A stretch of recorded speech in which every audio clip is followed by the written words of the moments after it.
Olá, seja muito bem-vindo ao canal Atualidade em Foco. Bom, aqui a gente estuda, aqui você se prepara para os seus exames, suas provas, concursos. Se você é professor, você direciona nossos vídeos para os seus alunos para poder estudar no contexto da pandemia, né? Um vasto acervo de geografia e de história. E esse vídeo que eu estou fazendo agora, vídeo espontâneo, né? Obviamente eu sempre leio, né, nos outros vídeos, pela minha entonação e pelo ritmo. Dá para perceber que eu leio um texto, mas são textos resumidos e digitados, criados, né, elaborados por mim mesmo, né? Eu escrevo redações todos os dias para poder postar os vídeos no canal. Esse agora eu resolvi fazer de maneira espontânea, então é mais uma conversa, uma exposição de ideias, enfim. E o assunto é o Pedagogia da Autonomia. Né? Nessa sexta-feira, 13 de novembro de 2020, postamos o último vídeo da playlist, né? São 15 vídeos, esse aqui será o último, né? A conclusão. E aí vocês vão poder dar uma olhada, né, nos principais pontos da obra do Paulo Freire, importantíssimo aí para quem quer passar no concurso da área da educação, né? Eu, como professor de geografia, tive que conhecer Paulo Freire, enfim. Bom, em primeiro lugar, esse livro, ele é um livro de caráter filosófico, tá? O Pedagogia da Autonomia, ele não propõe nenhum método. Aliás, até onde eu conheço, o único método que Paulo Freire propôs é que diz respeito à alfabetização de adultos, né?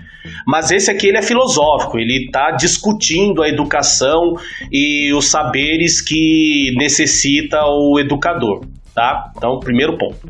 Segundo ponto, Paulo Freire é alvo de uma das maiores fake news da história da educação, que é a de que ele teria destruído a educação brasileira, né? Eu recebi, quando eu postava os vídeos nas redes sociais para fazer a divulgação, recebi vários comentários reclamando, né? Ah, chega de Paulo Freire, esse cara já destruiu a educação. Ah, basta de Paulo Freire. Ah, patrono da educação brasileira, coisa nenhuma. Enfim. E uma vez eu perguntei, destruiu como? Né? Então ninguém sabe dizer como que o Paulo Freire destruiu. Os que tentam dizer, eles falam o seguinte, eles falam que é graças a Paulo Freire que o professor perdeu o respeito na sala de aula, é graças ao Paulo Freire que os alunos fazem o que quer, e é graças ao Paulo Freire que ninguém mais quer saber de nada, ninguém mais quer estudar, ou seja, tudo isso que está aí, essa libertinagem, todos esses problemas, é culpa do Paulo Freire. Bom, eu li esse livro todo, né? Muitos já leram, provavelmente, né? Uma das obras consagradas do Paulo Freire. Eu não encontrei nenhum trecho desse livro que diz que temos de deixar o aluno fazer o que ele quiser. Nenhum outro trecho que diz que o professor não tem autoridade na sala de aula. E nenhum outro trecho que diz que os alunos não devem ser avaliados e a gente não deve ser rígido, nem nada. Muito pelo contrário, conforme eu vou pontuar aqui, e tem um vídeo específico, né, que fala sobre autoridade e por aí vai. Vamos lá. O Paulo Freire, ele defende a prática educativa progressista. Muito diferente da prática que nós tivemos, né? Ele defende isso há muito tempo, né? Esse livro é antigo.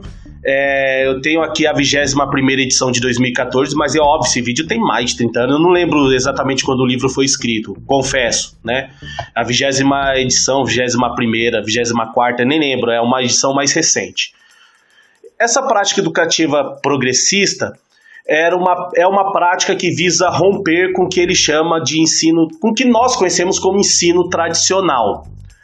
E o Paulo Freire, ele aponta duas formas de pensar.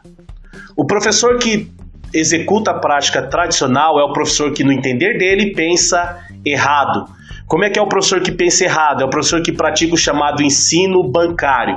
Todo mundo que já frequentou a faculdade de licenciatura já ouviu falar no termo ensino bancário, né? Que o aluno é visto como uma tábula rasa, onde o professor deposita o conhecimento. Bem, então, no que consiste o ensino bancário? Na memorização mecânica, no estudar pela nota e no autoritarismo imposto, né?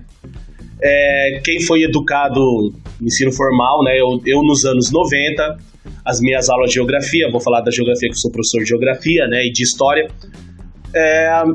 As minhas aulas de geografia consistiam em pintar mapas, decorar capitais, ou decorar dados populacionais e tudo mais, né? Então, é um ensino que ele não tem sentido, é um ensino que ele realmente não serve para nada, né? Então, para que serve o ensino bancário? Para passar na prova. E para que eu faço a prova? Para ver se você aprendeu bem o ensino bancário. Então, é uma prática que o Paulo Freire considera totalmente sem sentido, tá? Então, por isso que ele diz que o professor que trabalha com ensino bancário é o professor que pensa errado, tá? É isso. E ele aponta o que é pensar certo. O pensar certo é o professor que exerce a crítica, é o professor que tenta dar sentido ao que ele está ensinando para o seu aluno, é o professor que tenta fazer com que o seu aluno veja sentido naquilo que ele está estudando, né? Porque ele sabe. Quantas vezes nós já não fomos defrontados, né? Ah, professor, mas para que eu vou usar isso? Exatamente, prática bancária, né? Infelizmente, a prática bancária ela está no nosso íntimo, né? Eu me coloco nessa. Você, professor que está assistindo, você vai se reconhecer, né? Quantos de nós não ensinamos passando longos textos no quadro e pedindo para que o aluno copie depois que ele responda um questionário ou responda o questionário do livro didático, né? As nossas provas são pergunta e resposta, onde eles têm que reproduzir aquilo que eles decoraram, enfim. Quantas vezes a gente já não flagrou os alunos tentando memorizar para quando está nas vésperas de uma prova, né? Eu mesmo, quando eu dava aula num colégio, né? E os alunos, gente, esse barulho aqui é o Jeremias miando, ó.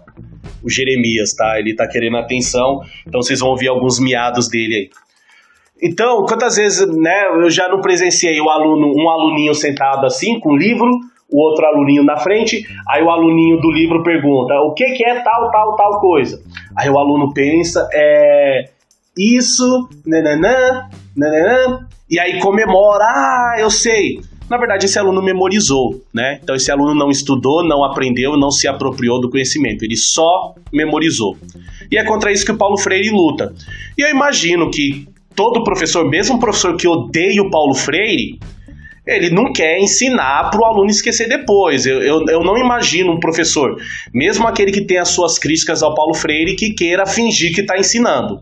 Ou eu estou errado? Não estou errado, né? Bom, então o pensar certo é trazer o senso crítico, né? E é aí que acusam Paulo Freire de doutrinador. Afinal, depois eu entro nessa parte da doutrinação, vai ter um outro tópico para isso.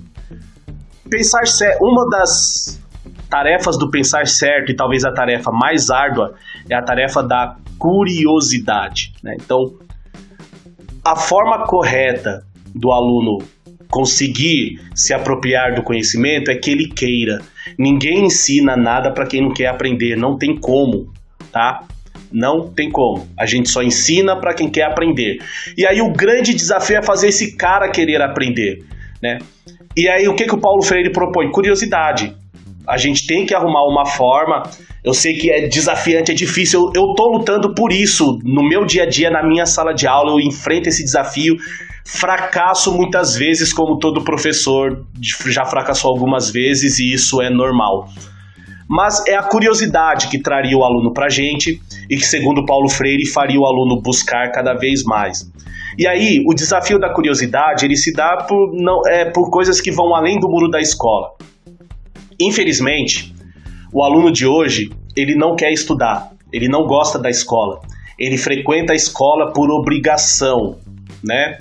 Então, todo mundo que trabalha no ensino público, por exemplo, tem sempre aquela sala de 40 alunos com 30 que não quer saber de nada. E apenas 10, no máximo, que está lá interessado nos temas, né? Então, é porque o nosso aluno quer estudar. E aí os motivos são diversos, né? A gente tem a universalização do ensino, né? Então é muito fácil o camarada falar que a escola antigamente era muito melhor. Claro que era melhor, era excludente, né? O cara que não queria estudar, ele simplesmente era excluído da escola. Então a escola só tinha aquela galera que queria estudar. Então é por isso que ela era melhor, né? Então é óbvio. Hoje não, hoje a escola é universal. E o grande desafio é atender um público tão diferenciado, né? O outro problema é que o estudo, o conhecimento, o aprendizado não é uma coisa exaltada em nossa sociedade, né? Então, o que é exaltado na nossa sociedade é o consumismo, né? É o cara que tem um tênis de marca, é o cara que usa a roupa do momento, é o cara que tem o celular do último modelo, o cara que tem o carro mais, enfim, né? Então nós vivemos hoje numa sociedade que ela exalta o consumo. E, convenhamos, no mundo hoje que consumir é relativamente fácil, né? Quantas pessoas, eu sei que é difícil o aluno entender que essas pessoas são gotinhas de água no oceano, né? Neymares, youtubers, funkeiros, cantores, né? Então, há um leque de exemplos de pessoas que conseguiram consumir as coisas mais desejosas do mundo sem ter estudado, sem que o estudo tenha influenciado. Infelizmente, a mídia exalta essas pessoas, nada contra essas pessoas, obviamente, mas a mídia ela deveria pontuar, ela deveria mostrar que aquilo é gota d'água no oceano e que a vida ela não se resume a comprar produtos, a vida ela é muito mais. E o grande desafio é fazer com que os nossos alunos compreendam isso, porque, como eu falei, isso está além dos muros da escola. E aí é um grande obstáculo para que possamos exercitar a curiosidade, torná-los curiosos pelo conhecimento, né? Então, acho que todos nós nos deparamos com isso, né? O professor que pensa certo, ele respeita os alunos. Respeita os alunos em que sentido? Quantos professores não falam assim: se você não quer estudar, problema é seu, eu já aprendi. Né? Então, isso é a atitude do professor que pensa errado, né? Você não quer estudar, não tô nem aí, eu tô aqui, eu posso sentar aqui e continuar recebendo meu dinheiro e você vai continuar burro, né? Então, professor que pensa errado. O primeiro lugar para se conseguir o respeito é respeitar. E aí é uma luta árdua também, né? Porque muitas vezes a gente, mesmo respeitando, a gente não recebe esse respeito de volta, o que é um grande desafio de perseverança na atividade de educar, né? Enfim, respeitar os educandos também é você ser o exemplo do que você fala. Não adianta você cobrar compromisso do aluno se você falta 10 vezes no mês, se você não avisa que vai faltar, ou é lógico que faltar é necessário. Eu já faltei várias vezes, já passei por problemas e já faltei muito, tá? Mas qual é o grande problema? O grande problema é você não deixar os alunos a par do que está acontecendo. É você não considerá-los como parte do processo educativo, né? Muitas vezes o professor considera apenas ele parte do processo educativo. E aí o aluno, se ele quiser aprender, ele aprende. Se ele não quiser, ele não aprende, né? Então não é assim que as coisas funcionam. Então, se eu falto, o mínimo que eu devo fazer é, na aula seguinte, eu dar uma satisfação para o aluno, tá? Motivo número 1, nós estamos sendo pagos, então e a nossa clientela é o nosso aluno, então é sinal de respeito eu chegar e falar: gente, desculpa, faltei, imprevisto, aconteceu isso, né? Isso cria uma relação com o aluno ele começa, teoricamente, o aluno ele vai começar a se sentir respeitado naquele momento, tá? Agora, o professor que falta trocentas vezes, eu reconheço, todos nós temos problemas, como eu falei, eu já faltei trocentas vezes também, mas que não dá nenhuma satisfação quando volta, né? E continua com a mesma cobrança, cobra compromisso do aluno, né? Então, como é que você cobra do aluno que ele mantenha suas atividades em dia se você não mantém o seu compromisso em dia de estar em sala de aula, no horário, enfim? A gente sabe das condições que nós enfrentamos, e o Paulo Freire pontua isso no livro também, né? Ele fala que, apesar da gente ensinar, da gente ter uma tarefa quase que vocacional, isso não exclui a nossa necessidade de lutar por melhores condições, e que as nossas condições precárias não nos isenta de responsabilidade com a educação dos nossos alunos, tá? Então isso é respeito. E o respeito, o outro elemento do respeito é dar o exemplo. O professor ele tem que as atitudes têm que refletir as palavras, né?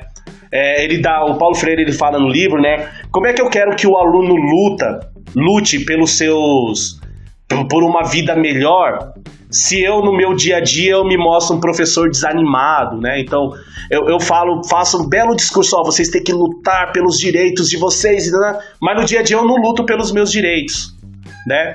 Então as minhas palavras não estão seguindo o meu exemplo. É isso que o Paulo Freire cobra, né? Então nós temos que ser reflexo daquilo que dizemos.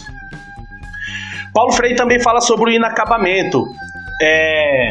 Né? Ele fala sobre o inacabamento, né? E fala do ser humano como ser inacabado, né? Então nós professores não podemos subir no alto lá da nossa superioridade, nos acharmos melhor do que os nossos alunos, porque nós somos mais velhos, porque nós estudamos, né?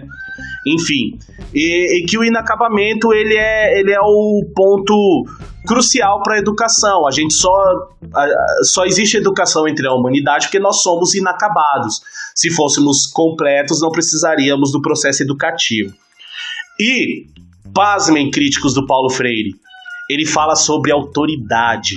O Paulo Freire pontua a importância da autoridade do professor em sala de aula. Então, ao contrário do que os críticos dizem, Paulo Freire nunca disse. O Paulo Freire fala sobre autoridade, autoritarismo e licenciosidade. A licenciosidade é isso que a gente critica, né? Então, Paulo Freire, ele coloca a nossa atividade, a gente está numa corda bamba, né? A gente está numa corda bamba, na corda bamba da autoridade, né? Se a gente cair para um lado, a gente cai na licenciosidade, a gente acaba dando liberdade demais ao aluno. E se a gente cai para o outro, a gente cai no autoritarismo, né? O autoritarismo que é aquela que a gente vê, muitos nós já tivemos, e muitos nós ou somos ou temos colegas que são aquele professor general, aquele professor que o aluno tem medo, né? Aquele professor que quando ele aparece na porta, a sala inteira corre, senta e fica quieta, né? Muitos vão dizer, esse professor tem controle de sala. Ele tem, mas acontece que ele não ensina o aluno a respeitar. Ah, mas como se ele respeita aquele professor? O aluno que aprende a respeitar, ele aprende a respeitar todo mundo. Quando você aprende o respeito ele é pleno. Ele não é só com o professor generalzão, ele é com todas as pessoas da sociedade. Porque acontece? O professor generalzão, ele domina a sala enquanto ele está na sala, né? É igual, muitas vezes, né, as pessoas exaltam que o Jeremias não quer dar sossego. Muitas vezes as pessoas exaltam que no tempo bastava o meu pai olhar que eu já ficava quieto. Legal, esse mesmo pai que era autoritário com você, provavelmente era o pai que era autoritário com a sua mãe. Provavelmente era o pai que impunha a vontade dele sobre a casa. E mais ainda, isso não fez de você um prodígio. Você era obediente na frente do seu pai.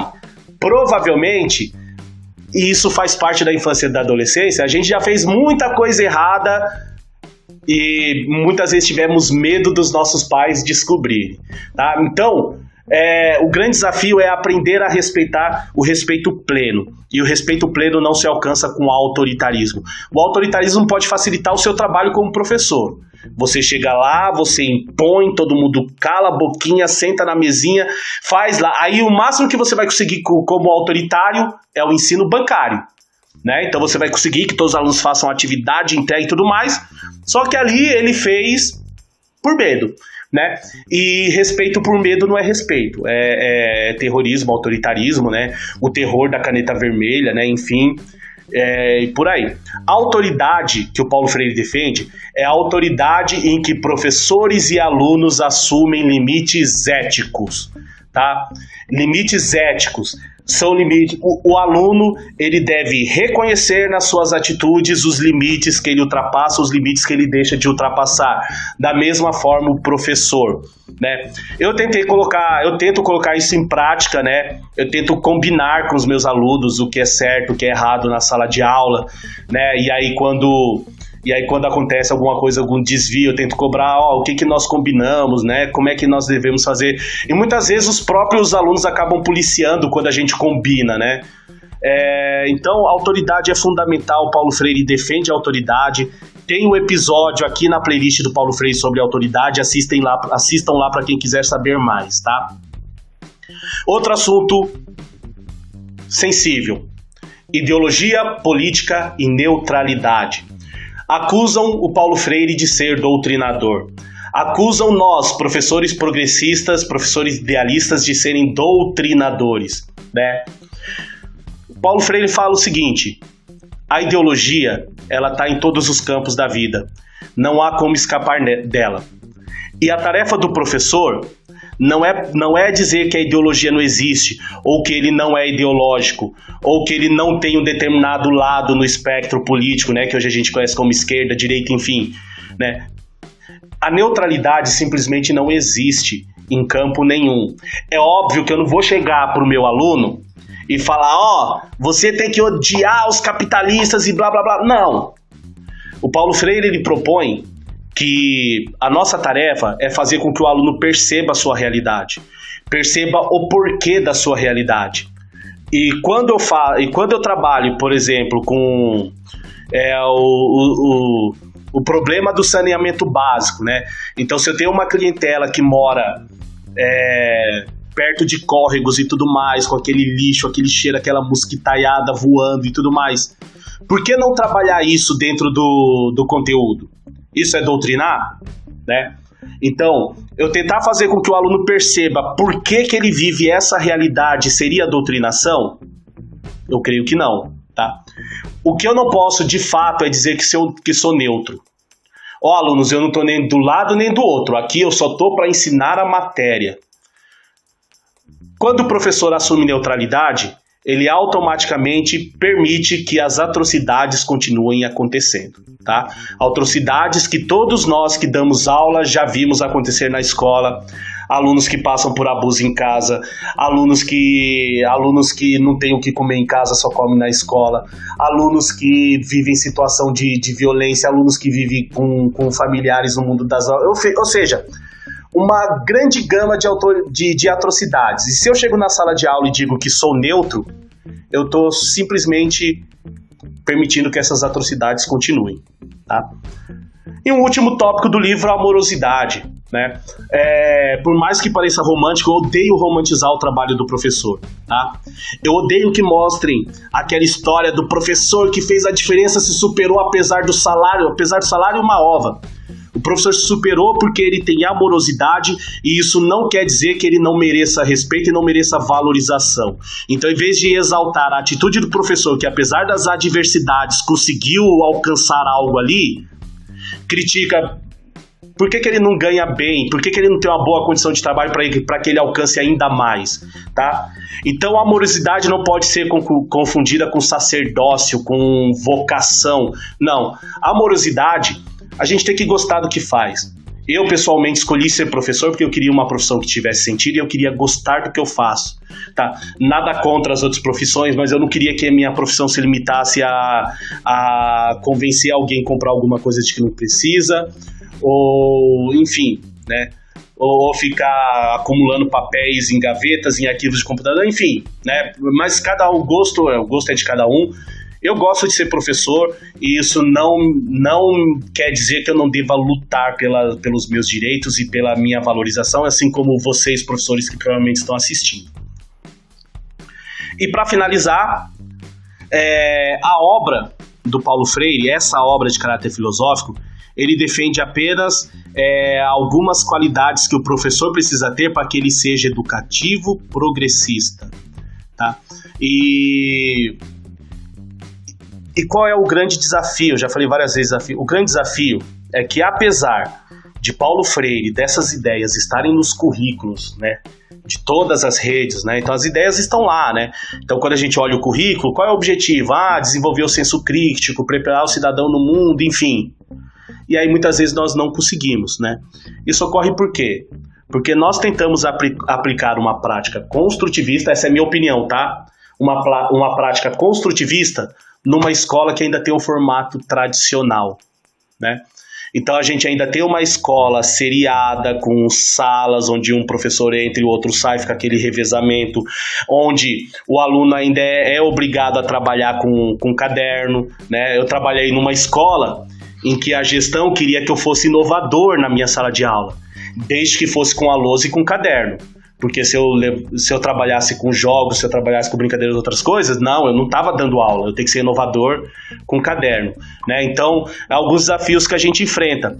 E aí, as ideias do Paulo Freire, que nunca foram aplicadas, apesar dos críticos dizerem que ele destruiu a educação, nunca foram aplicadas. Eu nunca trabalhei em uma escola cujos professores tivessem essa mentalidade, professores de gestão e alunos tivessem essa mentalidade do ensino realmente construtivista e progressista. Isso só vai ser alcançado quando nós pensarmos, quando nós conseguimos implantar um novo modelo de escola, um novo modelo de educação, que não coloquem alunos e professores de lados opostos, né? Porque a escola hoje é isso. O aluno e o professor está do lado oposto.